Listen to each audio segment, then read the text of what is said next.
This city is renowned as the museum without walls. Once the capital to an ancient Korean kingdom, Gyeongju is filled with old buildings, narrow streets, temples and palace ruins. The city will host the APEC summit this week, bringing together leaders from across the Pacific. But before that, perhaps an even bigger spectacle, the bilateral meeting with the US President Donald Trump and China's President Xi Jinping.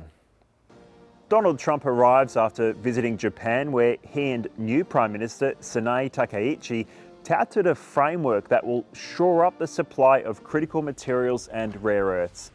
It's a symbolic deal after the biggest exporter, China, announced sweeping restrictions on its rare earth supply, putting a squeeze on the materials that are critical for advanced tech manufacturing. Donald Trump has taken a tough line with Japan in the past, accusing it of unfair trade practices. But things have certainly changed. This was an overwhelmingly positive meeting, both leaders full of praise for another and the direction the alliance is heading.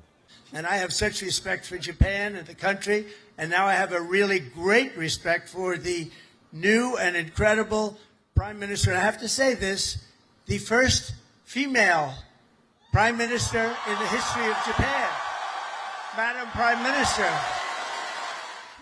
Donald Trump's visit to Japan will be a tough act to follow. South Korea is also a major manufacturing hub, hurt by Trump's tariffs and accused of trade barriers. And like Japan, it's heavily reliant on the US for its security. So the president here, Lee Jae-myung, will be keen to not only strike a deal, but ensure the optics remain positive without any awkward moments.